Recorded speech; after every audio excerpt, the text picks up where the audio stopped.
بيتسف عليه كل يوم من زمايله في المدرسه عشان هو ابن ملياردير غني، بس الراجل ده بالرغم من كده لسه بيروح مدرسه حكوميه زي اي طالب عادي، وبيتعاكس ويتشتم عشان جسمه صغير، دايما بيتعامل على انه زباله وبيتقال عليه العيال العياط ابو نضاره. بس الحقيقه الولد ده هو اقوى مقاتل كاكوي في الدنيا، جسمه كله متعلم من كتر المعارك عشان بيقاتل دومه شيطانيه ومجموعه قتله بيطاردوه كل يوم عشان يسرقوا ثروته. الانمي بيبدا لما بنشوف ولد دلوع باين عليه الغنى اسمه ماسارو سيجا، وده الوريث لعيله سيجا اللي بتملك اكبر شركه تكنولوجيا في اليابان. ماسارو كان بيتفرج على عرض سيرك زي اي طفل عادي ومتحمس يشوف الالعاب البهلوانيه، بس العرض المره دي قلب على كابوس. المؤدين قلبوا على بعض وبداوا يستخدموا دوما العرض للهجوم على الجمهور. ماسارو استغل حجمه الصغير وجري بسرعه من السيرك لحد ما وصل للمدينه، وفي نفس الوقت بنشوف واحده جميله شعرها فضي بتغير لبسها علشان تبدا عرض في سيرك تاني قريب من المدينه. وفي نص المدينه كان في واحد شغال تميمه للسيرك اسمه نارومي، لابس بدله دب وبيحاول يلفت نظر الناس ويبيع تذاكر، بس حياته كانت على وشك انها تتقلب 180 درجه في لحظات. ماسارو البطل وصل للمدينه واصطدم بنارومي وبدا يتوسل له ياخده معاه السيرك. نارومي استغرب من الولد اللي شكله نظيف ولبسه ماركات غاليه وريحه برفيومه فخمه، فضل يتساءل هو الواد ده ابن مين وضايع هنا ليه. بس لما ماسارو فضل يطلب المساعده نارومي زهق وقال له امشي من وشي يا ولد الدلوع. ماسارو فاهم ان الراجل الدب مش هيساعده وسابه ومشي يدور على حد تاني. بعدها نارومي حس بتأنيب ضمير وقال لنفسه انا ليه اتعاملت معاه كده بس عشان هو غني. وفي اللحظه دي جات له نوبه هلع زي اللي بتجيله دايما وبيبدا ينهار، والطريقه الوحيده اللي بتخليه يهدى انه يخلي حد يضحك. باخر نفس عنده بدا يرقص في وسط الشارع زي الاهبل عشان بس حد يضحك، بس محدش ضحك وكل الناس اتجاهلته. وقبل ما يختنق من النوبه ماسارو رجع وبص عليه وبدا يضحك بصوت عالي. نارومي تنقذ وشكر ماسارو اللي جري تاني يكمل رحلته، لكن وهو ماشي 3 رجاله طوال لابسين سواد وقفوه وكان شكلهم غريب، طلعوا مش بشر اصلا، دول دومه قاتله من جماعه اغتيالات متخصصه في الدومه. نارومي فكر يتدخل ويساعد ماسارو زي ما الولد ساعده من شويه، بس قال لنفسه انا مالي ومال مشاكل الاغنياء وقرر يبعد، بس في حاجه جواه خليته مش قادر يسيب الولد يتخطف وقام يجري ناحيتهم. نارومي فجاه قلب بروس لي ضربهم بفنون قتاليه عنيفه والناس وقعت، بس ما اتكلموش ما نطقوش وسابوا نفسهم يتفرجوا عليه كانهم مش موجودين. نارومي ما كانش يعرف ان دول دومه فاستغل الفرصه وبدا يكسرهم، كسر رقبه واحد وخلع دراع التاني، لكن اللي صدمه انهم رجعوا نفسهم تاني كأن ما حصلش حاجه. اول ما فهم انهم مش بشر اخذ مساره وجرى على اقرب محطه قطار وركبوا اول قطار رايح لمكان تاني. وهما في الطريق نارومي بدا يعرق ويتعب فشلح قناع الدب،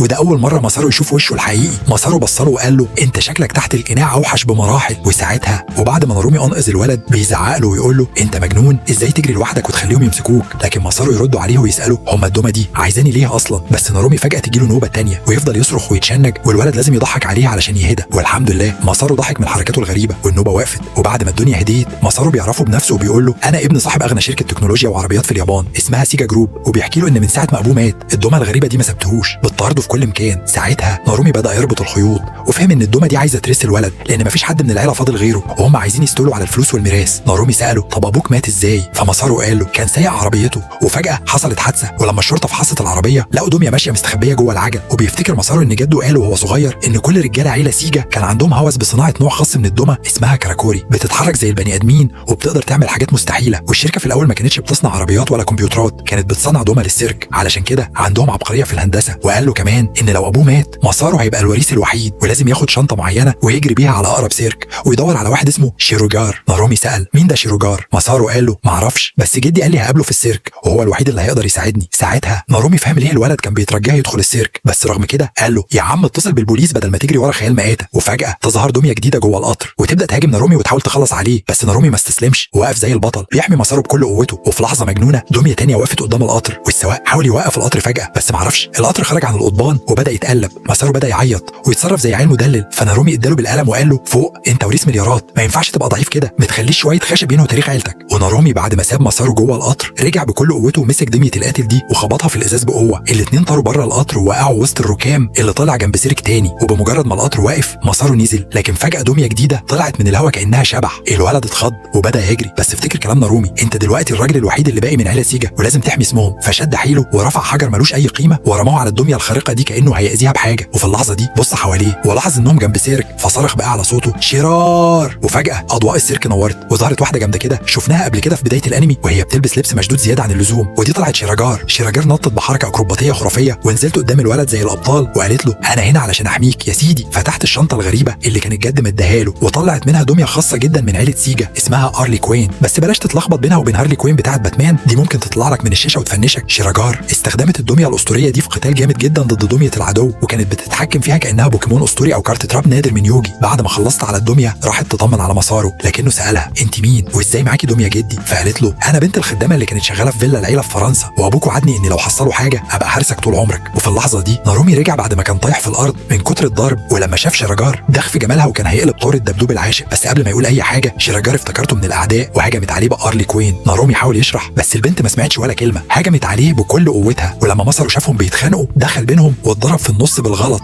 واتنفض في الهواء واترزع على الارض. الاتنين جريوا عليه يشوفوا حالته لكنه ما فاقش بعد الضربتين دول. شيراجار قالت لنارومي من دلوقتي انا هاخده واحميه بعيد عن الدمى دي، مش هسمح لهم يلمسوه تاني، وشالت ماسارو على ظهرها ومشيت بيه بعيد. وساعتها نارومي قرر يخلع قبل ما دميه تانيه تطلع له من تحت الارض، بس وهو ماشي افتكر كل الناس الابرياء اللي ماتوا في القطر بسبب الدمى ووقف وقال لنفسه لا لازم اكمل اللي بداته، انا اللي هقضي على كل الدمى الشيطانيه دي واعرف مين وراهم وليه عايزين الولد ده. وفي نفس اللحظه واحد غريب كان بيراقب كل حاجه من السيرك وكلم رئيسه وقال له ان المهمه فشلت بسبب واحده غامضه بتعرف تتحكم في العرايس زيهم، وطلب يستخدم عروسه اقوى اسمها بانلا عشان يخلص على الثلاثه ناري وشيران وماسارو. ناري لقى شيران وماسارو تعبانين على الطريق وقال لها انه يعرف دكتور يساعد ماسارو، وثقت فيه وراحوا له وهناك خيطوا الولد وارتاح. شيران سالته ليه بيساعدهم، قالها انه مدين لماسارو اللي انقذه وكان هيحكي لها عن مرضه، بس فجاه ظهرت عروسه جديده عند الشباك. شيران قالت له خلاص انت مننا دلوقتي، وخرجوا يواجهوا العدو. الراجل اللي مع العروسه الجديده قال انه جاي يقتل ماسارو، وشيران اتعصبت وطلعت ارلي كوين. العروسه الثانيه كانت قويه وتقدر تكسر حيطه، بس ارلي كوين مسكتها من دماغها وسحقتها، وبعدين استخدمت مهاره النمر الدوار ومزقتها تماما. بس قبل ما يفرحوا الراجل قالها تبص وراها، لقوا ماسارو محاط برجاله معاهم سكاكين وكانوا هيقطعوه، بس ناري دخل وضربهم كلهم. بعدها رجعوا يشوفوا الولد والدكتور دخل وسال فين العياده بتاعته راحت، بس الكل اتجاهلوا وركز على ماسارو. ماسارو حس بالذنب انه السبب في كل ده وقعد يعيط. ناري قالوا ما يزعلش وقالوا يضحك له، بس ماسارو ما فهمش، والدكتور شرح ان ناري عنده مرض اسمه متلازمه زوناه بيخليه يتخانق ويحس بقلق لو حواليه حد حزين ولازم يخليه يضحك والا هيموت. ناري خرج يحاول يضحك الناس بس قلبها سيرك، وشيران وماسارو مشيوا وراه وساعدوه، وبعدها ناري قالهم يجوا يعيشوا معاه لحد ما الخطر يبعد. في البيت ماسارو حكى قصته انه ابن عشيقه واتربى فقير، ولما ماتت امه محامي اخده لابوه اللي طلع غني وفجاه وارث فلوس كتير. قالهم انه ما كانش عايز كل ده، كان نفسه بس يعمل لامه قبر محترم. ناري اتاثر وقرر يفرحوا وورا له البوم صوره وقال له انه زمان كان ضعيف وبيضرب وبيبكي كتير زيه. بعد ما الباندا نارومي حكى لماسارو انه كان ضعيف واتمرمط في حياته لكن وقرر يقوى واشتغل على نفسه وبقى يقدر يوقع اندرو تيت ولوجن بول مع بعض. ماسارو اتحمس وطلب منه يعلمه يبقى قوي ووعده انه عمره ما هيسيبه زي ما اهله عملوا. بس بالليل وهو رايح الحمام فجاه بيتخطف من خلال الحيطه، مش الشباك بقى، الراجل دخل خرب الحيطه كلها. شيرين ونارومي جروا ينقذوه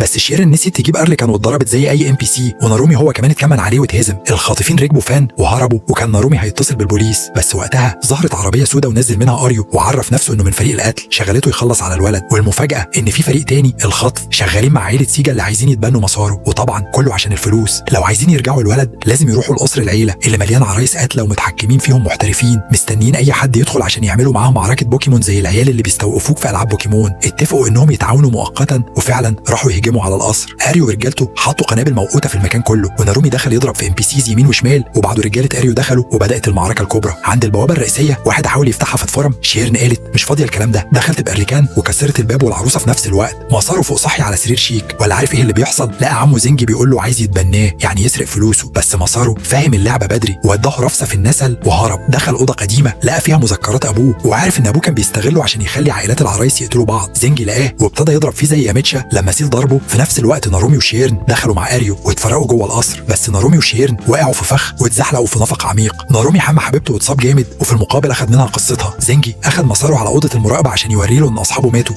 لكن المفاجاه انهم لسه عايشين. فماسارو رش عليه طفايه حريق ونط من الشباك زي الابطال وقال لو عاش هيعيش مبتسم زي ما نارومي علمه. طبعا بلاط ارمور شغال، وقع فوق واحد كان هيقتل اريو وانقذه وحاول يشتري ولاءه، لكن اريو قالوا انه ما بيخونش زباينه. ماسارو بيوري اريو المذكره اللي لقاها، واريو بيتجنن لما يعرف ان عيله سيجا كانوا بيستغلوه هو وفريقه عشان يقتلوا بعض. بياخد صف ماسارو وبيوافق يساعده. بيرجعوا لعمه زنجي ومعاهم عروسه اريو وبيقولوا له يبطل الجنون ده، لكن زنجي بيحاول يضغط على ماسارو يوافق على التبني، وبيفرجوا فيديو لنارومي وشيرن وهما بيتقبض عليهم على يد واحد بيتحكم في الخيوط. ماسارو بيتاثر وبيقول بس اريو بسرعه يكشف له ان عمه بيخونه، فماسارو بيغضب وبيكسر له رجله وبيجري ينقذ اصحابه. في القفص نارومي بيواسي شيرن وبيقولها انها انسانه مش عروسه، فبتحكي له ان اسمها الحقيقي اونور وانها اتربت كدميه قاتله لحد ما جد ماسارو انقذها بكلمته وطلب منها تحمي حفيده، وبتعترف لنارومي انها حست بدفى وسعاده بكلامه وبتفضل ماسكه في ايده. وفجاه ماسارو بيخترق المبنى بعروسه اريو ويدخل عليهم. الباب بيتفتح وزنجي واقف قدامه ومعاه رجاله، والراجل بتاع الخيوط بيهدد ماسارو ويقول له هيخليه يوافق حتى لو هيقطع له اطرافه. شيرين بتحاول تحميه وتقول خده انا بدل منه، بس نارومي مش هيسيب حبيبته كده، فبيكسر الشفرات ويستخدم حركه كونغ فو غريبه كده وضعيه الامساك بالفضلات، وبيكسر القضبان وبيخرجهم. اول ما بيشوف قد ايه ماسارو متبهدل نارومي بيتجنن وبيضرب الكل. للاسف شيرين بتتصاب في رجلها وبيقبضوا على نارومي، لكن ماسارو بيقرر يتحمل المسؤوليه وبيمسك خيوط ارليكان من ايد شيرين وبيستخدم ضربه النمر الدواره وبيفرتكهم كلهم. كلهم. وقتها القنابل بتنفجر والمبنى بيقع. اريو بيصحى والكل بيحاول يهرب بس مسارو بيقع في وسط النار. نارومي بيبعد شيرن وبينط جوه النار يحمي مساره بجسمه وبيبدا ينهار بسبب الحراره، لكنه بيقول للولد افضل اضحك وهتبقى اقوى مني يوم ما، وبيغمى على مساره وسط الدخان وهو متشال على ايد نارومي. تاني يوم بعد ما كله بقى رماد مساره بيصحى ولسه نارومي حاميه، لكن لما بيبص حواليه بيلاقي ان اللي فاضل من نارومي بس هو دراعه، غالبا مات في الحريق. تايم سكيب بعد شهرين، مساره وشيرن فاقوا من الاصابات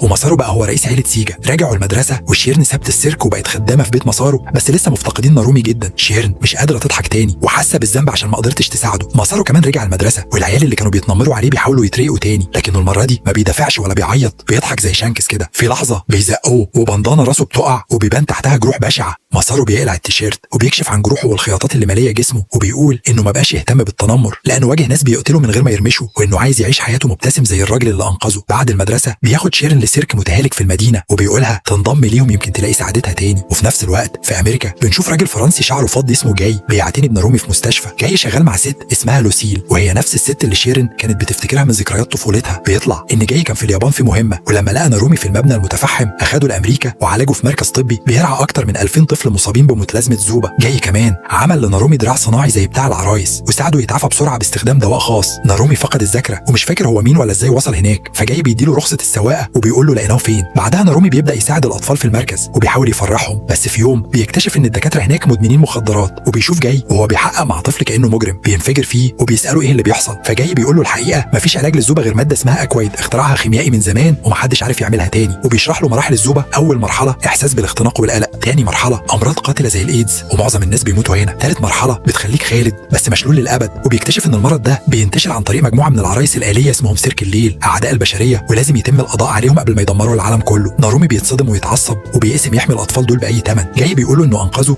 باستخدام اخر نقطه من اكوايد، وانه دلوقتي عنده قدره شفاء خارقه وعمر طويل ومش هيصاب باي مرض، وبيطلب منه يستخدم حياته الجديده دي في انه يبقى مقاتل دوما محترف ويقترح عليه اسم شيرن. لما نارومي بيسمع الاسم بيفتكر شيرن القديمه، لكن قبل ما يستوعب اكتر لواسيل بتيجي وتقولهم ان العرايس الآلية وصلوا وعايزين دمهم. نارومي بيطلع وبيقول لجاي يسيب له الام بي سيز دول ويدخل في طور الوحش. بيفرتك العرايس كلها بغضب ناري، بينتقم لكل الاطفال اللي اتاذوا بسببهم. بعدها بيوافق يبقى شيرن الجديد. في اليابان شيرن بقت بتغني في الشارع عشان تجمع فلوس للسيرك، وبيشتغلوا كلهم بجهد عشان يعملوا اول عرض. بعد ما بتخلص فقرتها ست صغيره اسمها فيلما بتيجي تتحداها في لعبه رمي السكاكين. فيلما بتكسب لكن بتحب شيرن وبيبقوا اصحاب، بس المفاجاه انها قاتله مأجوره جايه تقتل مساره وبيبدا هجومها في ليله من الليالي، لكن شيرن بتقدر تنجز مساره وبيبداوا يتخانقوا مع فيلما. فيلما بترمي السكاكين كانها رصاص وجسم شيرن بيتخرم من كتر الطعنات، حتى لما خدت سكينه في دماغها فضلت واقفه. في الاخر غلبتها وبتكشف انها فعاله تشيت الاسبرين اللي بيخلي عندها صحه لا نهائيه، بس فعليا ده بسبب ان دمها فيه ماده اكوايد زي نارومي. بعد ما غلبتها شيرن بتداوي جراحها وبتفكر تخليها عدوتها، بس مساره بيطلب منها تعفو عنها وفعلا بتسيبها تعيش. فيلما بتصحى بعدين وتتفاجئ انهم سامحوها وبتنضم للسيرك كراميه سكاكين. بعد ايام السيرك بيجمع فلوس كفايه وبيعملوا اول عرض كبير. شيرن لسه بتفتقد نارومي وبتندم انها ما عرفتش توريه حبها، بس بدات تحس انها لقت بيتها الجديد في السيرك. وفي نفس الوقت نارومي بيكون في طياره رايحه للصين مع جاي ولوسيل عشان يدوروا على العرايس الآلية اللي سمعوا عنها وهم فوق سواحل اليابان.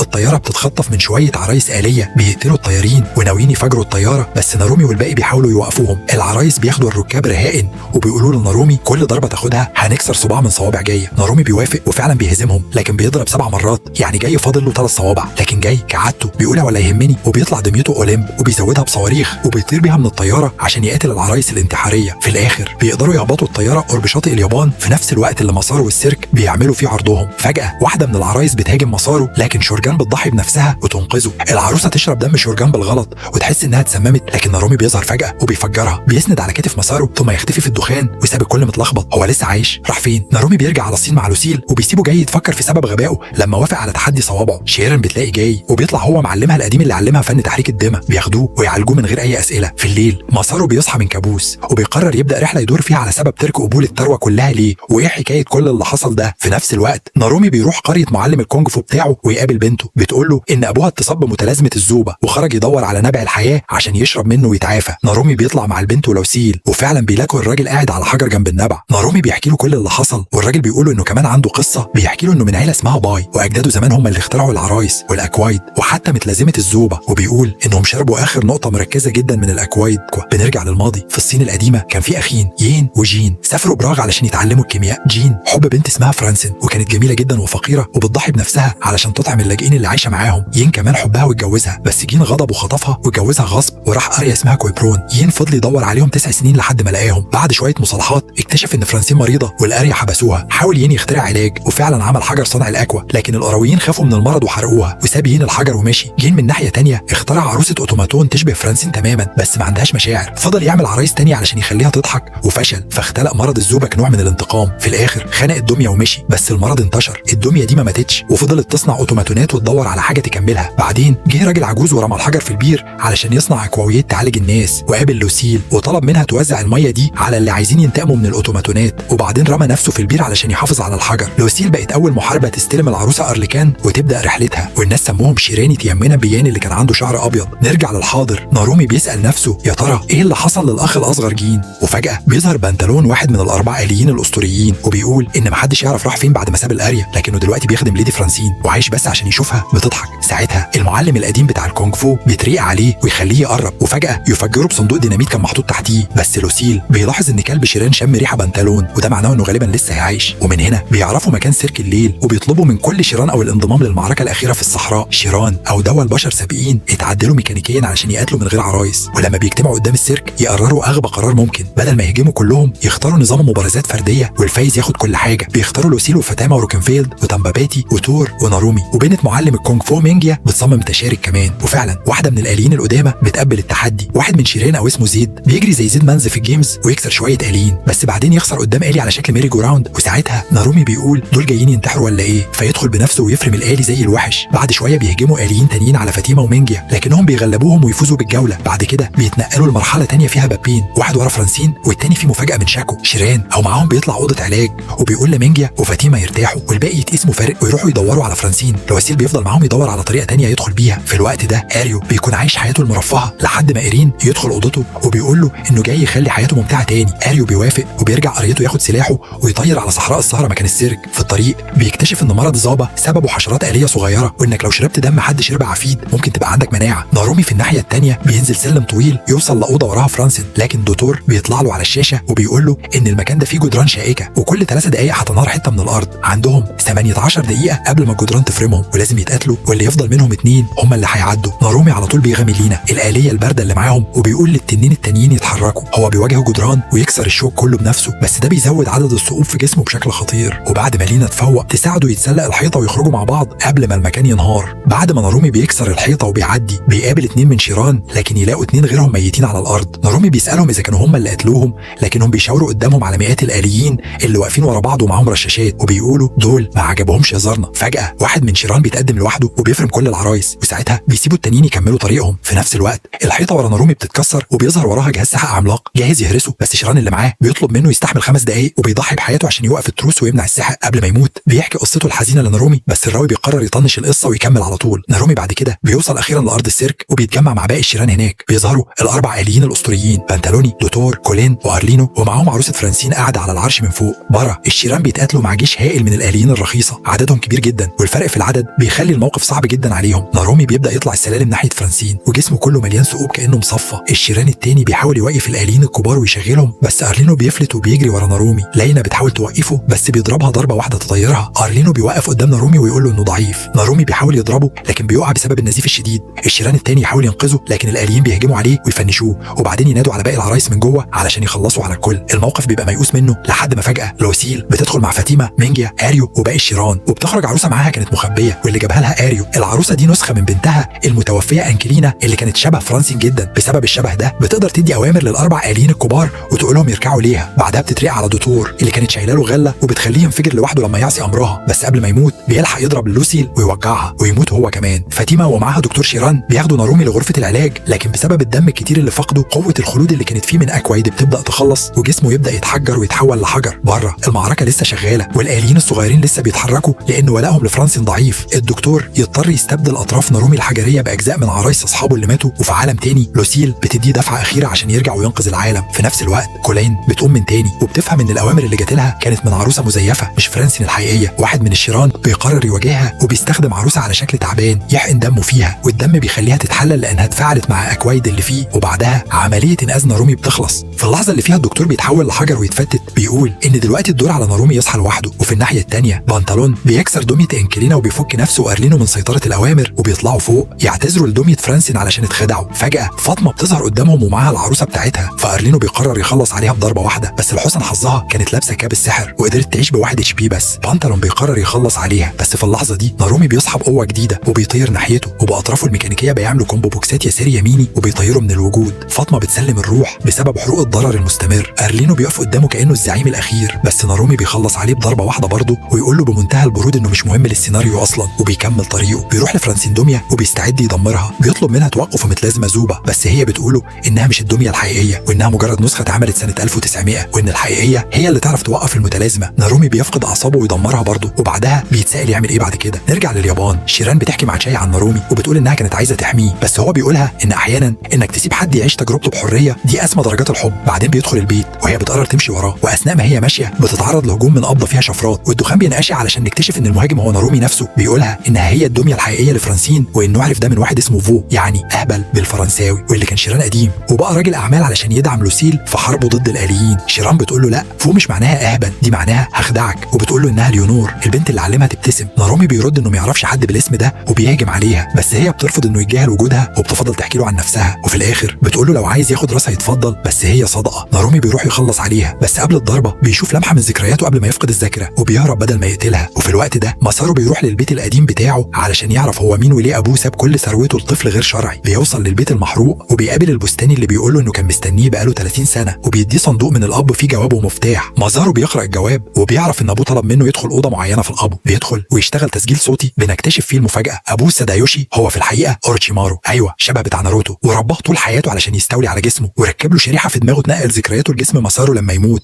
بس النقل فشل جزئيا، فجهز الاوضه دي والتسجيل علشان يحفز دماغه ويفتكر هو كان مين. مسارو بعد ما سمع كل الكلام ده بدا ينهار من التوتر، بس رفض يقعد على الكرسي الغريب اللي شكله بيصرخ فخ. ثم ساعه بيكتشف ان ابوه سايب له 3 دمى متطوره مخصوص ليه، فقرر ياخد نفس وخرج يتمشى. لكن فجاه بيقابل 2 قتله من نفس عشيره ايل، بيقولوا له انهم مديونين لجده شوجي وانه اوصاهم يقتلوا اي ولد اسمه مسارو يدخل المكان ده، لانه في اللحظه دي هيتحول لسادايوشي. الراجل اتجن من الخضه وبدا يهرب منهم، رجع جري للفيلا وقفل الباب، وفجاه سمع صوت غريب بيقول له ازاي يفتح الشنطه اللي فيها الدمى، وفعلا فتحها واستعان بالدمى المتطوره دي وقدر يهزم القتله. الصوت الغريب طلع دميه على شكل عصفور، كان ابوه صممها علشان تساعده بعد بعثه الجديد، واللي دلوقتي بقت شبه مساعد ذكي. بمساعدته مسارو بقى معاه 3 دمى قويه، واحده منهم كمان بتطير. بس الفرحه ما كملتش، وبيظهر ان شوجي جده لسه عايش، بس جسمه نصه طاير وعايش جوه كبسوله علاج. شوجي بيامر القبيله انها تجيب مسارو علشان يتاكد بنفسه من نيه سادايوشي، وفعلا بيخطفوه من السماء زي كانهم بيستخدموا بوكيمون ماستر بول. لما بيرجعوا بيه مسارو بيقابل جده، لكن المصيبه انه بيرفض يعترف انه حفيده، وبيقول له انت سادايوشي، ويجبره يشرب من دمه علشان يسترجع ذكرياته. وندخل على فلاش باك تاريخي ملحمي من 200 سنه. باين اخو سادايوشي راح اليابان وبقى دكتور، وهناك قابل ولد صغير اسمه شوجي وعلمه الطب والسيف. الولد ده هو اللي سمى باين بشيرين، ومن ساعتها الناس سموا نفسهم مقاتلي الدمى. كبر شوجي، وفي يوم وهو بيعالج لورد في قصر قابل بنت جميله فاهمه في الطب الغربي ووقع في حبها من اول نظره، وطلعت انجلينا بنت الوسيل اللي كانت جايه من فرنسا. امها زرعت فيها الحجر الطري وسابتها تهرب من لعنه الدمى، ومعاها زجاجه من اكوافيتا وقالت لها اديها للي قلبك يختاره وعيشي معاه حياه هاديه. وبالصدفه كانت معاها دميه اركين اللي صنعها باين، وشوجي طبعا عرفها على طول لانه ساعد في صنعها وهو صغير. لما حاول ينقذها من حريقه شاف جسمها الخالد والدميه، وبدل ما يخاف قالها انا بحبك، وشرب من اكوافيتا علشان يعيش معاها للابد. مرت السنين وبقى شوجي رجل اعمال بيصنع دمى ويبيعها، والوسيل بعتت له شاب اسمه دين يساعده، وشوجي اتبناه وسماه شيرين وكونوا عيله جميله. لكن كالعاده الهدوء مش دائم، وانجلينا في يوم قالت له انا حامل. وفي الحاضر بنشوف غاي داخل اوضه شوجي وبيقول له جيت انفذ وعدي، وشوجي بيرد عليه ايوه. شوجي بياكد انه فعلا ناوي يعرف اذا كان سادايوشي رجع فعلا في جسم مسارو ولا لا. وهنا بنخش على قصه جديده، قصه غاي. غاي كان طفل صغير وعنده متلازمه زانوفا، واهله ببساطه سابوه في المستشفى مع كيس حلوى وقالوا له هنجيب لبن ونرجع، وطبعا ما حدش رجع من يومها وهو مستني، لحد ما في يوم جت له وسيل وعرضت عليه يبقى واحد من الشيران. وبعد فتره كلفوه بمهمه صعبه، يروح يجيب انجلينا علشان يزرعوا الحجر الطري في طفلها اللي لسه مولود. بيروح اليابان وبيقابلها وبيقولها على المهمه، وبيحصل بينهم قتال، بس انجلينا بتكسب لانها اصلا اللي صنعت دميته. وبعد ما تهزمه بتعالج جراحه وبتقول له تيجي تبقى ابني. وغاي اخيرا لقى ام جديده. ليه في الوقت ده شوجي كان ماشي في المدينه وشاف بنت شبه انجلينا، وافتكر انها مستحيل تكون هي لانها المفروض في القريه، لكنه اتبعها برضه واتضح انها فرانسيني الاصليه، الدميه اللي اول ما خلقت فرانسيني الثانيه قررت تسيبها وتدور على سبب يخليها تضحك. فرانسيني كشفت له هويتها وقالت له انها بتدور على واحده اسمها انجلينا وعايزاها تفككها لانها فشلت. تتعلم الضحك من قرن الكامل. شوجي كان على وشك يبال ريقه من الصدمه وسالها انت عرفتي اسم انجلينا منين؟ قالت له انها شافت دميه مكتوب عليها اسم انجلين خلال قتال قبل كده، ففهمت ان ده اسم اللي صنعها وعلشان كده عايزاها تنهيها. ساعتها شوجي قالها انا اللي صنعتك وهوديك لانجلينا بس بشرط اضعفك عن الانسان العادي. وفعلا وافقت وراحوا سوا للقريه، ووصلوا في الوقت المناسب يشوفوا انجلينا وهي بتولد بنتها ليونور. فرانسيني من اللحظه دي بدات تحس بمشاعر مشاعر جديده، وحبت الطفله حست انها لقت سبب جديد تعيش علشانه. لكن كالعاده كل حاجه حلوه لازم تتكسر. وفي يوم اشاعه انتشرت ان شوجي هيعزم القريه كلها على ماكدونالدز بره القريه، والناس كلها خرجت ما عدا شوجي وعيلته، واتضح انها كانت خدعه من المهرج بتاع ماكدونالدز. بصراحه لسه مش عارفين مين بالظبط. هم قاعدين جوه وفجاه سمعوا صوت تروس بتشتغل. فرانسيني قالت انا هروح اوقفهم، لكن المفاجاه ان الدمى الآلية ما تعرفهاش حتى، وقالوا لها انت مين اصلا، وضربوها بالنار من غير تفاهم. انجلينا توجعت لقلبها وادت ليونور لفرانسيني وقالت لها اهربي بسرعه، لان الدمى كانت جايه تدور على الحجر الطري اللي بقى جوه البنت الصغيره. وفرانسيني جريت بيها للغابه والدمى بتطاردها، ووراهم في القريه شوجي وغاي وانجلينا بيحاولوا يقاوموا، بس واحد ورا التاني بيقع ومفيش غير غاي اللي فضل واقف. فرانسيني رجليها اتكسرت وهي بتحاول تهرب وقعت في بير، لكن وهي جوه رفعت ليونور فوق الميه علشان تحميها، وساعتها الحجر الطري اتفاعل والميه بدات تتحول للكل اكوفيت. الميه اللي حوالين فرانسيني بدات تسيحها حرفيا كانها معدن في اسايد، بس في اخر لحظاتها قدرت لاول مره في حياتها تكون غير انانيه، وحاولت بكل جهدها تخلي الطفله تضحك. وبالفعل لما البنت ضحكت فرانسيني حست بسعاده غير طبيعيه وابتسمت اول مره في حياتها تبتسم. وقبل ما تذوب تماما حفرت فتحه في الجدار علشان تصرف السائل وتنقذ ليونور من الغرق، وفعلا ضحت بنفسها. بعد شويه الدنيا هديت وغاي نط في البير وانقذ ليونور، ووقتها ادرك قد ايه فرانسيني في النهايه عملت فعل انساني حقيقي قبل ما تختفي للابد. بعد نهايه القصه دي شوجي سال مسارو انت حاسس بايه بعد ما عشت كل الذكريات دي، وبتفتكر الحجر الطري فين دلوقتي؟ مسارو بدا يعيط وكان عايز يثبت لهم انه لسه مسارو مش ابوه، لكن شوجي وغاي ما كانوش مصدقينه. فمسارو جري وخرج وهناك قابل شيران. غاي حاول يهاجم عليه لكن شيران وقفت قدامه وقالت له في ايه انت بتعمل كده ليه؟ وفجاه مسارو بيقع من على جرف وذكريات الناس اللي حواليه بتبدا تشتغل في دماغه. نكمل من حكايه شيران. بعد ما غاي لقى البنت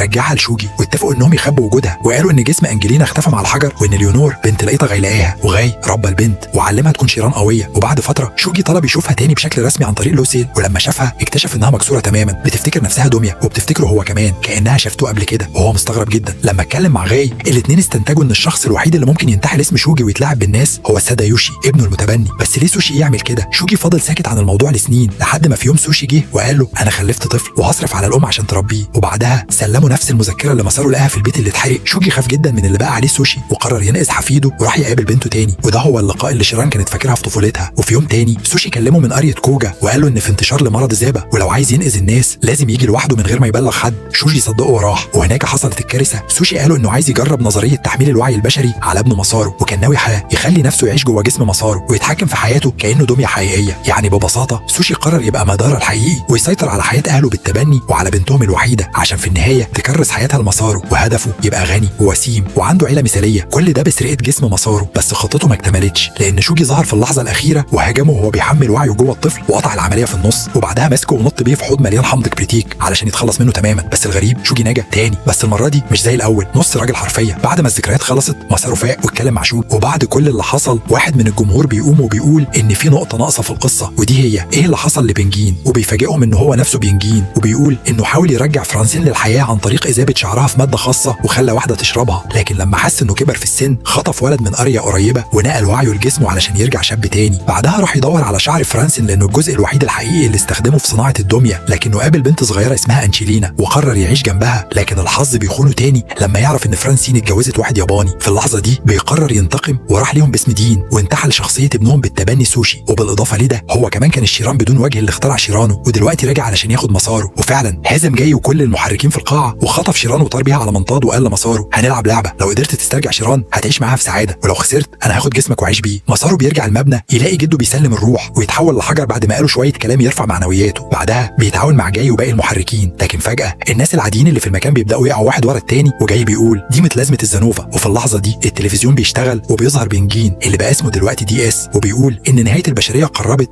وبيبعت دمى عملاقه حوالين العالم كلها تنشر الزنوفا. مساره بيتنرفز وبيهجم على واحده من الدمى العملاقه بدميه جاك اولانترن، بس الدميه بترد عليه بريحه قذره، وبيكتشف ان الدميه مصنوعه من حشرات الزنوفا ومفيش طريقه لقتلهم. جاي بيجي يطير بجانب مساره ومعاه تاندا من السيرك اللي عايزه تنتقم من آلة حيوانات قتلت اختها، بيخليها تركب جنب مساره علشان تعزز قوته، وبيقول له انت روح ورا فايسليس وسيب الباقي عليا. وفجاه واحده اوتوميشن شعرها بينك اسمها سيديا بتدخل المشهد وبتهاجم جايه بالسهام وبتوقعه بعد ما كان لسه مشافاش نفسه من علقه فايسليس وبتجهز عليه، لكن قبل ما تضرب الضربه الاخيره نارومي بيظهر وبيضربها في صدرها بلكمه بتخليها تنضم لعصابه الدونات الميته. بيقول لي جاي ان في جهاز اسمه هاري بيعتبر اول امل حقيقي لعلاج الزنوفا، وبيتم اختباره في معمل تحت الارض تابع لمركز العلاج اللي جاي كان اخد نارومي عليه زمان. الوضع بيبقى اسوأ والناس بيكتشفوا انهم لازم يوصلوا الجهاز هاري وينقلوه للمقر الرئيسي قبل ما الزنوفا تقضي على البشريه كلها. في نفس الوقت فايسليس صلح 3 دمى قديمه وخلاهم اضحوكه وسط باقي الاليين. نارومي وجاي بيوصلوا للمستشفى وبيقابلوا زينج اللي بتقولهم ان اريو وصاحبه الابيض موجودين موجودين هناك وبيقاتلوا الاوتوميشنز. نارومي وجاي بيطيروا ويبداوا يواجهوا جيش عشوائي من الآليين.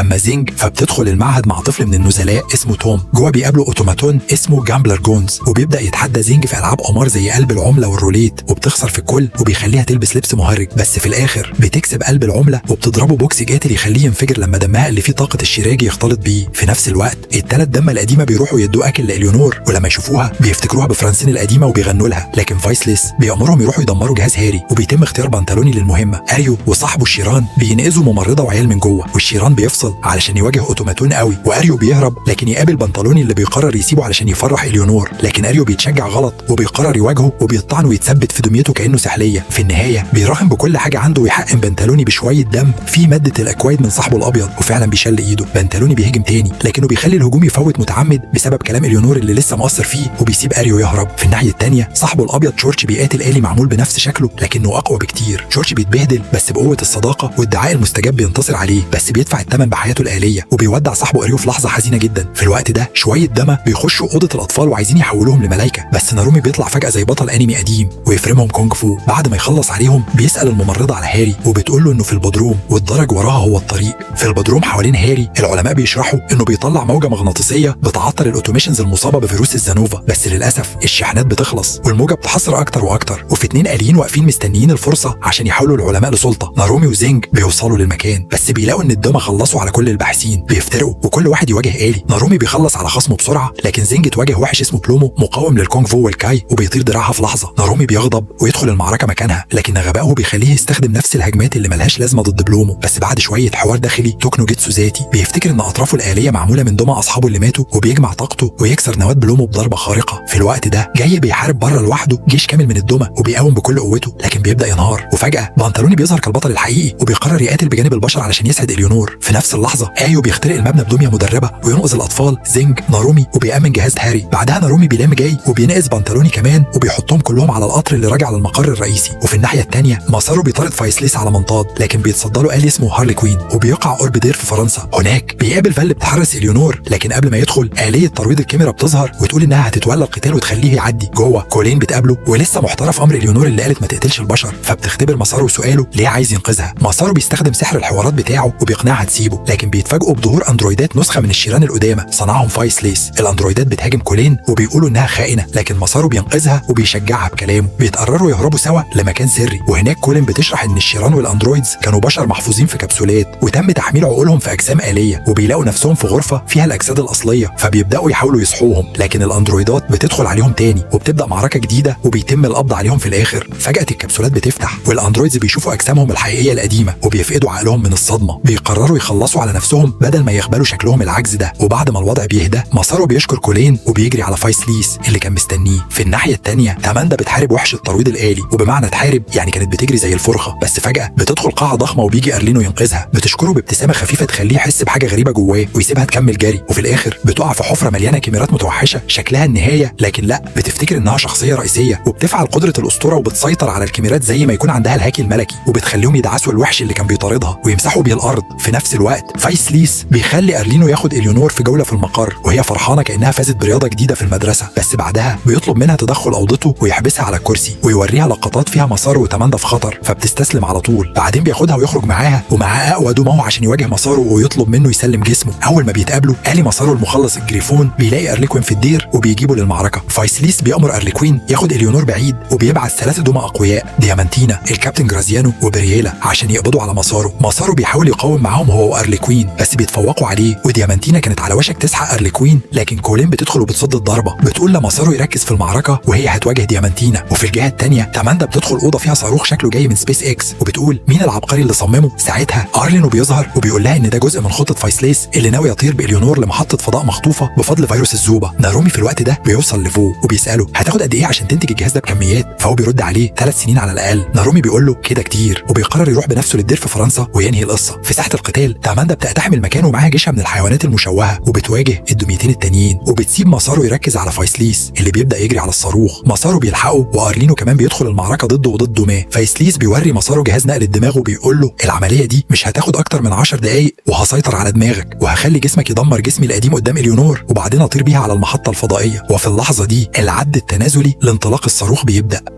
في اللحظه دي جريفون بيجي وبيحاول يصحي مسارو، بس اول ما مسارو يفتح عينه يكتشف بصدمه ان اللي قدامه بقى فيه سليس. والله النسخه الشريره سكنت جسم مسارو، وبسرعه الاثنين في سليس القديم وفي سليس الجديد. يعني مسارو بجسمه بيطلعوا على الاسانسير. لسه فاضل 20 دقيقه على اطلاق الصاروخ، وبيمثلوا تمثيليه علشان يضحكوا على ليونور علشان تصدق ان مسارو لسه هو نفسه وانه بيحارب في سليس. وفي سليس القديم بيتظاهر انه بيتغلب، بس فجاه لما بيقرر يسيب مسارو يضرب الضربه الاخيره الجسم القديم بيتحرك لوحده. وفي سليس يبدا يشك، هو الجسد لسه عايز يعيش، بس بعد لحظه جنون يقرر ما يسيبش حاجه للصدفه ويفتح نفسه كده للضربه، سايب مسارو يهاجم. بس هنا بيحصل غير المتوقع، مسارو الحقيقي بيرجع وعيه في اخر لحظه ويمسك ايد فسليس اللي في دماغه ويفكها. نكتشف ان مسارو لسه عايش جوه دماغه، وفسليس بيتفاجئ، انت بتعمل ايه هنا؟ دي دماغي دلوقتي. بس مسارو يساله، فاكر البير اللي فيها 15 طن ماء اللي الكيميائي رمى فيها الحجر الطري عمل منها اكواد؟ فسليس يفكر شويه ويجاوب، بس مسارو يكمل بخطه عبقريه، الحجر ده بقى جوه ليونور، جسمها كله دلوقتي اكواد مركز، وانا شربته، فجسمي دلوقتي بيشوف وجودك كانه فيروس وبيطردك. وفعلا نظامه المناعي بينسف كل تحميل العقل، ومسارو بيرجع يتحكم في جسمه وبيروح جاري على الصاروخ يحاول يفك ليونور، بس السلاسل قويه جدا. وفسليس يرجع تاني ويديله علقه، لكن مسارو ما بيستسلمش ويخلع مفاصل ليونور واحده واحده علشان يفكها، والصاروخ بيبدا يتحرك وبيجهز ينط، بس فسليس يمسك ايد ليونور، يتخانقوا شويه، وفي الاخر مسارو ينجح انه ينط معاها ويسيب فسليس يطير لوحده في الفضاء ملوش رجعه. وهما بيقعوا من فوق، كولين تستخدم قوتها علشان تنقذهم، لكنها بتضرب من دياموندا وبتتاذى وبتوصل نار الجزيره، وتلاقي ارينو طالع شايل تندا الصغيره ويسلمها لنارومي ويقول له خد بالك منها، دي اوامر من الليدي إلور. مسارو وليونور بينزلوا على الارض، وفجاه مسارو يشيلها ويرميها من فوق الجرف ناحيه نارومي علشان يقدر يشيلها من جديد بشكل بطولي، وبعدها يرجع جاري على القصر علشان يدور على ديامنتينا اللي فضلت وفيه ليه لحد اخر لحظه وانقذته كمان. ولما يوصل لمكان المعركه يلاقي حاجه تقطع القلب، يلاقي راسها بس، يقعد يكلمها وهي بتموت، يحضنها ويعيط بحرقه، وده بيخليها تحس بالسعاده قبل ما تفصل خالص وتروح لامها في السماء. تاني يوم إلور بتصحى على سرير في قصر فو. الكوكب كله تقريبا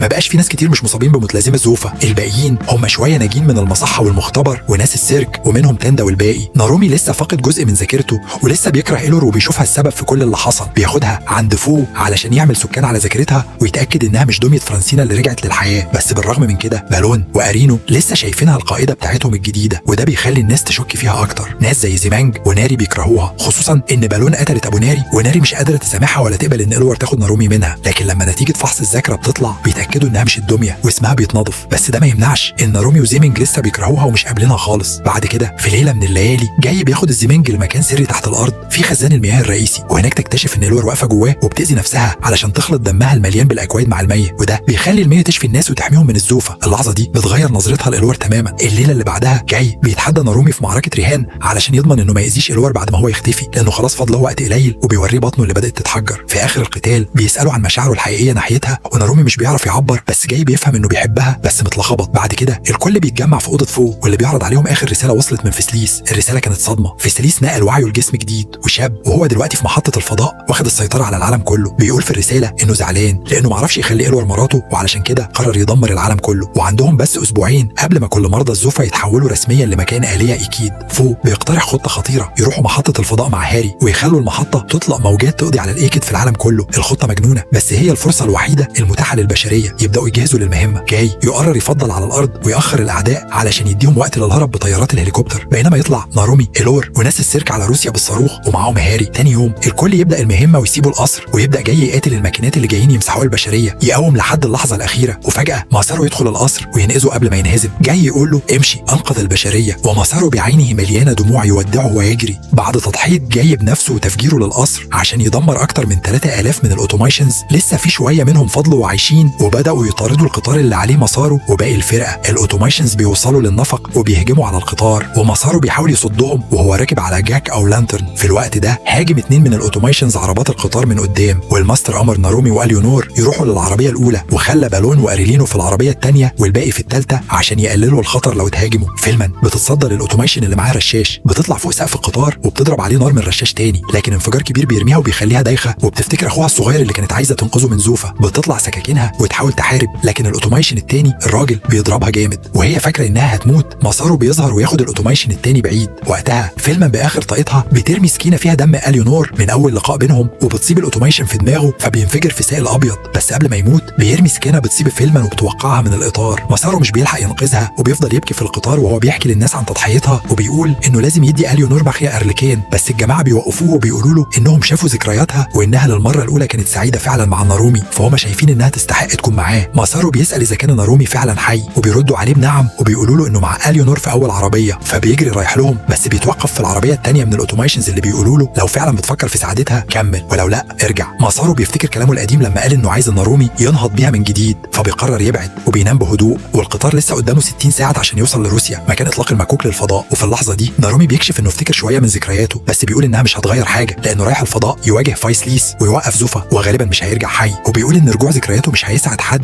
ولا هيغير الواقع. وتاني يوم بنشوف هارليكان وبرييلا اوتوميشنز اقوياء بيستعدوا. الاوتوماتونز بيتكلموا عن فشل الكابتن وبيضحكوا وبيقولوا ان ده معناه ان هيبقى عندهم وقت اكتر يلعبوا مع البني ادمين بنفسهم. فجاه الكابتن بيظهر ومعاه اوتوماتون على شكل عنكبوت ووشها شبه مرات قائد السيرك ام الولدين. بيصحوا مساره بسرعه وهو بيقول لهم يسيبوا العنكبوتيه ليهم وهو هيتولى الكابتن، وبيطير على جاك او لانترن. في العربيه الثانيه بالون واريلينو بيحسوا بوجود هارلي كوين وبرييلا، فبيروحوا للعربيه الاولى وبيطلبوا من اليونور الاذن انهم يقاتلوا. اول ما بتوافق بيطلعوا وبيبداوا المواجهه. فرقه السيرك بتبدا المعركه ضد الست العنكبوت، وساعتها قائد السيرك بيفتكر ان فوق قالوا ان الاوتوماتونز اتخلقوا عشان يساعدوا البشر، وبالتالي عندهم نقطه ضعف غريبه. اول ما يشوفوا استعراض ترفيهي جديد بيقفوا لحظه عشان يتعلموا منه، فبيقرروا يستخدموا النقطه دي ويعملوا عرض بسيط ويسيطروا عليها ويقضوا عليها. القائد بيبدا بخدعه اكل الحجاره، وبعدها ابنه بيعمل شويه بهلوانات، والابن الثالث بيفصل العربيات وبيجهز السكينه اللي كانت مع فيلما. وفعلا بينجحوا يطعنوا الاوتوماتون بالسكينه ويفجروها مع العربيه وهي لسه مش عارفه ايه اللي بيحصل. في الوقت ده بالون واريلينو بيحاولوا يقاتلوا هارلي كوين وبرييلا، بس التكنولوجيا بتاعتهم قديمه وضعيفه فبيتدمروا بسرعه. بس بالون بيخلي هارلي كوين يتعصب لما يلمح له انه بيحب فرانسين من كتر اللوحات اللي كان بيرسمها ليها في سيرك منتصف الليل. هارلي كوين بيغضب جدا وبيقتل بالون، وبعدين بيهاجم على عربيه اليونور. نارومي بياخد وضعيه قتال، بس اليونور بتقف قدامه وبتقول انها هي اللي هتحميه المره دي. هارلي كوين بيرمي عليه شرايط حاده، لكن اليونور بتصدها بجسمها وبعدها بيمسكها ويرميها ورا، وبيقول انه هيلعب معاها بعد ما يخلص على نارومي. وهي وقع بتفتح باب العربيه الثانيه بالغلط، وبتلاقي ارليكان اللي مساره سباها ليها بتلبسه وبتحاول تقاتل هارلي كوين لكنه اقوى منها وبيضربها. نارومي بيقول انه يقدر يدافع عن نفسه، بس هي بتفكره ان مهمته دلوقتي انه يطلع الفضاء ويوقف فايسليس مش يضيع وقته هنا. بتربط هارلي كوين بشرايط وبتزقه بره وبتنزل معاه. نارومي بيجري وراها عشان يحميها، بس بيشوف برييلا واقف فوق المركبه الفضائيه اللي فوق القطار، وبرييلا بيحاول يدمرها. نارومي بيتحداه في قتال فردي. خلال القتال بيحاول يركز بس دماغه مع اليونور، وبرييلا بيكون مقاتل محترف وبيسحق نارومي اللي بيكون على وشك الانهيار. في قتال نارومي ضد برييلا الاخير بيستخدم دراعه اللي بيتحول لسلاح صاروخي وبيضربه كنوع من الاهانه لمكانته كمقاتل. اول ما بيسمع كلمه صاروخ نارومي بيفتكر درس مهم جدا من معلمه، وبيجمع كل قوته وبيعمل لكمه الصاروخ وبيضرب بيها برييلا. فجاه الضربه بتفاجئه وبتكسر عليه، ونارومي بيلحقها بكومبو قاتل وبينهي القتال برميه قويه بتخلي برييلا بيتفكك ويتطير من فوق القطر. في الوقت ده مساره بيقاتل الكابتن فوق في السماء، بيحاول بكل طاقته يواجه سيف الكابتن، لكن الكابتن اسرع منه بكتير وضرباته دقيقه جدا. مساره بيفلت من الضربات بصعوبه ويبدا يطير لفوق عشان يهرب. بعد شويه مطارده بيفتكر ذكريات جده وبيقرر يثق في مهاراته بالسيف عشان ينهي المعركه. بيسحب الكاتانه وبيسيب العروسه وينزل يواجه الكابتن بنفسه. السيوف بتتصادم شويه، بس فجاه مساره بيفعل قوه البطل الرئيسي وبيقطع سيف الكابتن وجسمه كله بضربه واحده، وبعدها بيكمل وبيفككه تماما. بكده المعركتين الكبار خلصوا والقطر بيوصل لمنصه الاطلاق في روسيا. بيجهزوا المركبه الفضائيه وزي مينج فو والبشر التانيين قاعدين في مركز التحكم مستنيين يطلقوا نارومي للفضاء. فجاه بيشوفوا جيش ضخم من الاوتوماتونز جايين يهاجموا منصه الاطلاق. بيتوتروا ومش عارفين هيحموا المهمه ازاي، لكن نارومي بيوقف ثابت وبيقول انه هيقاتلهم لوحده. بيهاجم عليهم بكل قوته زي دب مفترس، لكن الضغط بيزيد عليه وبيحس انه هينهزم. ساعتها يلاحظ ان مفيش حد بيهاجم عليه من ورا، وبيكتشف ان في شخص بيحمي ظهره. المفاجاه الشخص ده هو مساره نفسه اللي بقى محارب محترف بيقاتل معاه وسوا بيهزموا كل الاعداء. بعد القتال نارومي بيرجع يشكره، لكن مساره يطلع كاميرا ويصوره بوميض قوي ودموعه في عينه، وبيخلي جريفون يتكلم بداله عشان نارومي ما يعرفوش. بيقوله انه استخدم الفلاش القوي ده عشان يعميه مؤقتا، وانه هو اللي هيروح الفضاء بدل منه. مساره بيقوله انت لازم تروح لاليونور وتساعدها لانها بتحبك، ولو ما عملتش كده الكل هيفضل عايش في ندم وانتقام. انا هتكفل بوقف فايسليس، خصوصا اني مجهز اكتر لعلاج اكس انوبا. خد مخك الحجري وروح لحبيبتك. قبل ما يركب المركبه بيشوف باندا اللي طبعا بتحبه وبتعيط وبتقول له ما تروحش، هي عايزه تقرب منه اكتر. مساره بيضحك وبيقول لها احنا هنطلع نزهه الاسبوع الجاي وانا عارف طريقي للرجوع، وبيودعها ويدخل. في الناحيه الثانيه اليونور صحيت تلاقي نفسها لابسه فستان فرح، وهارلي كوين هو اللي لبسها كده وهي فقدت الوعي وخد منها ارليكان. بتجري تهرب بس بتحس انها ضعيفه جدا وشعرها بيبدا يسود بسبب نقص الدم والماده اللي اسمها اكوايد. هارلي كوين بيسمع صوت بيبي بيعيط وبيخش كنيسه يلاقي قسيس شايل طفل بيقرر ياكله، لكن اليونور بتتدخل وتحمي الطفل وبتتاخد ضربه جامده في المقابل. الاوتوماتون بيقرب عشان ينهي المعركه، وفي لحظه حاسمه نارومي بيقتحم الكنيسه زي الشيطان الغاضب وبيبدا يمشي ناحيه هارلي كوين. العدو بيحاول يرمي عليه صاعقه كهرباء علشان يحوله لفراخ مشويه، بس نارومي دلوقتي اعمى وحس السمع عنده بقت خارقه، فبيعرف يحدد مكانه بالظبط ويفاجئه بضربه بتكسر قرنه وتمنع الهجوم. بعدها يكمل عليه بسلسله ضربات سريعه ويفككه تماما. نارومي بياخد الينور في حضنه وبيمشي بيها وبيعترف لها بحبه وبيعتذر عن معاملته ليها قبل كده وهو بيعيط من قلبه. بصره بيبدا يرجع له وهي كمان بتعيط، ووقتها بيبان ان باين وفرانسيني اخيرا اتقابلوا تاني في اجسادهم الجديده بعد قرون من الفراق. وفي الخلفيه ارليو ماسك راس بنتون وبيبص على إلينور وهي بتضحك وجسمه شبه مدمر وواقف جنب الحيطه، لكن وشه كله رضا وفرحه لانه اخيرا شاف فرانسيني بتضحك. وفي نفس الوقت ماسارو بيوصل لمحطه الفضاء وبيلاقي نفسه في مكان غريب شبه الارض مليان عرايس فرانسيني من غير وشوش. هناك بيظهر باين في جسمه المستنسخ وبيقولوا انه فشل في انه يخلي إلينور تحبه وانه قرر يدمر العالم وينهي كل حاجه من فوق السما بتاعته. ماسارو بيقع على ركبته وبيتوسل له يقول له علاج مرض زانوفا، بس باين بيرفض ويحتقره لانه بيطلب من عدوه. ساعتها ماسارو بيطلع جاك اولانترن وبيقول له لو مش هتقول هضرب العلاج منك. الاثنين بيبداوا معركه قويه وباين بيطلع دميته الجديده اركوين الابيض اللي اقوى بكتير من النسخه اللي مع ماسارو. باين بيغلبه بسرعه واثناء القتال بيقول له ليه ثبت نارومي ياخد إلينور؟ انت فاكرها امك او اختك الكبيره، هي بتكبر 5 مرات ابطا من اي انسان كان ممكن تكبر وتبقى حبيبها وتتجوزها. كلامه ده بيهز ماسارو لكنه بيقاوم مشاعره وبيقول له ان نارومي حبها قبله. باين بيغضب اكتر ويمسكه من هدومه علشان يخلص عليه، لكن في اللحظه دي اشيرجين بتقف قدامه وتاخد الضربه بداله. الكل بيتصدم وفجاه بيظهر صوت مألوف من بين العرايس. دياموندا كانت مستخبيه وبتطلع تواجه باين